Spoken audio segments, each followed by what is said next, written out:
Where am I? Whitney? What's going on? Oh, hey, Damian, you're awake. We're just going on that trip I was telling you about. What do you mean a trip? I said don't never contact me again. Don't you listen? What's wrong with you?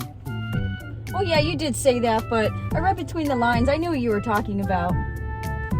What lines? Between what lines? There's no space. There's no double. Wait.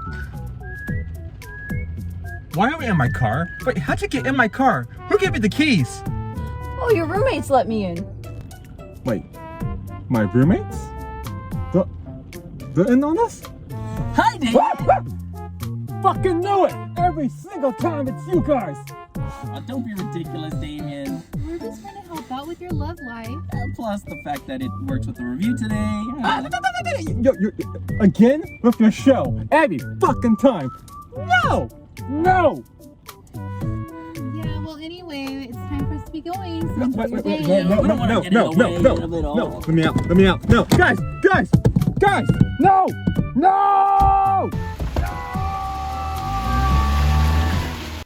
Greetings, ladies and gentlemen of the internet, and welcome to the newest episode of the Oscar Goes To. I'm Jan Michael, And I'm Melinda. and today's Oscar goes to It Happened One Night. Let's begin. How do you expect to get to New York at the rate you're going? But that's none of your business. You're on a budget from now on. Now, just a minute. Get out. As is tradition, we turn to Melinda and ask her, what did you think of It Happened One Night? Actually, this movie is, of all the ones that we've reviewed so far, is one that I actually genuinely liked. I had never seen it before we reviewed it, and it hit a lot of the points that were needed for a movie to be good for me. The pacing was much better than a lot of them. The writing was pretty good. The story was great, I would say, and the jokes landed well, that I was actually laughing at some of them, and it was the kind of humor that carries past time, like traditional stuff like I Love Lucy, things like that. I agree with you.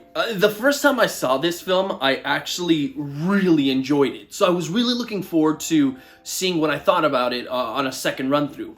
And I still like it a lot, despite it having one problem. I only really have one problem with the movie, and that's how mean Clark is to Claudette throughout almost the entire runtime.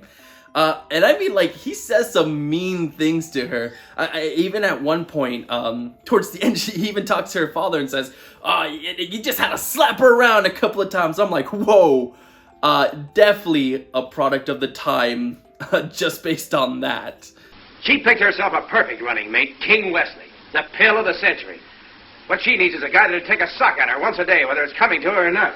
Yeah, I would say that one of the things that I kind of felt didn't make it like the greatest movie ever was the timing, or the pacing, I should say. Like, for example, the girl had a great transition. She goes from being really harsh, really like careful of what she's like talking about and seeing it to people, to transitioning to much easier personality. Like, she becomes really fun-loving, and you can see how you go from really not liking her to liking her. Clark Gable goes kind of the opposite direction.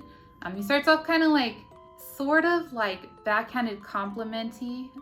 He does nice things, but like in a way that he kind of is rude about them. While he transitions to just like being mean, being strict, being controlling. And this girl goes from like really despising him, because again, she's careful, to like falling madly in love with him. And it's kind of like, how did you go from this to that? And another point that I had a kind of an issue with in the movie is that they had said throughout the movie that the man that she married was a rat. He was a scoundrel. He was just in it for bad reasons. And they bring him in, like, you see the man and he talks for a little bit, so he comes through the movie towards the middle and end, but at no point does he actually act like a scoundrel or rat. He doesn't say that he's in the marriage for money.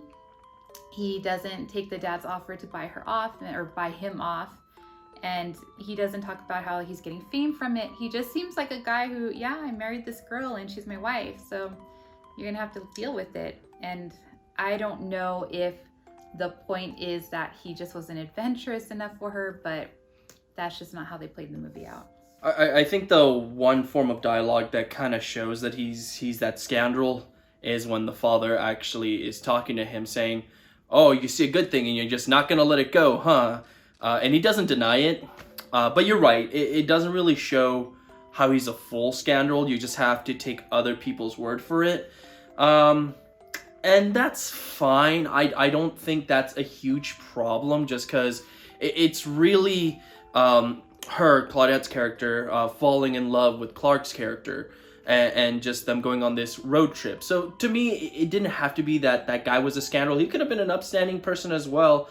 I think the point should have been that these two people are forming this connection while on this road trip. So I think the scandal part of it is just to kind of not make you feel as bad when she ultimately decides that she doesn't want to be with him. But yeah, it's ultimately, I think it's a very strong film. I think it's very funny, like you mentioned. There's a lot of really humorous moments, and the majority of them come from Clark, and just his really quippiness, that is actually, I don't know if you know, but like Bugs Bunny was modeled after him, like just that quick talkingness, the him even eating carrots at one point, all of that was taken to make Bugs Bunny like that. That's how the concept of it, and you can really see that. You see how they came up with this character and how he's very Bugs Bunny like, or other way around.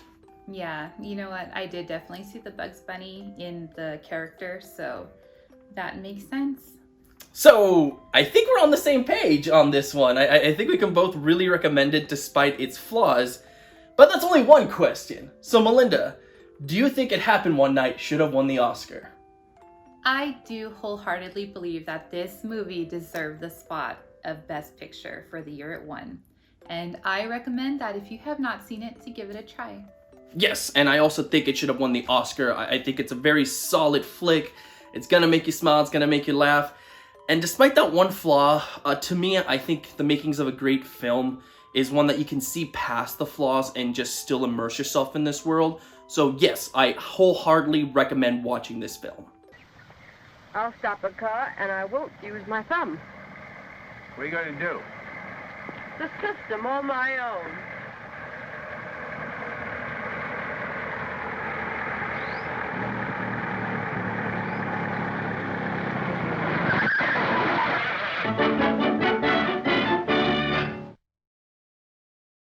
All right, that's it for today's episode, guys. Thank you so much for liking and subscribing. Don't forget to let us know what you thought of the film in the comments below. And until next time, guys.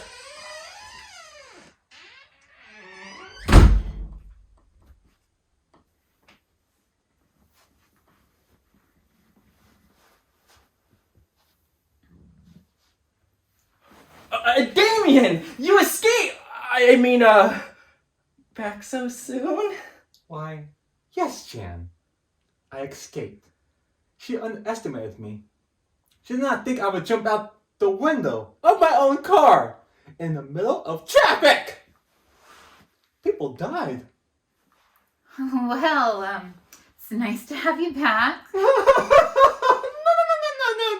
No. You don't get a clean slate. You don't get to do this again and say, action! No. It's time for revenge. It's time for payback. It's time for an eye. For an eye.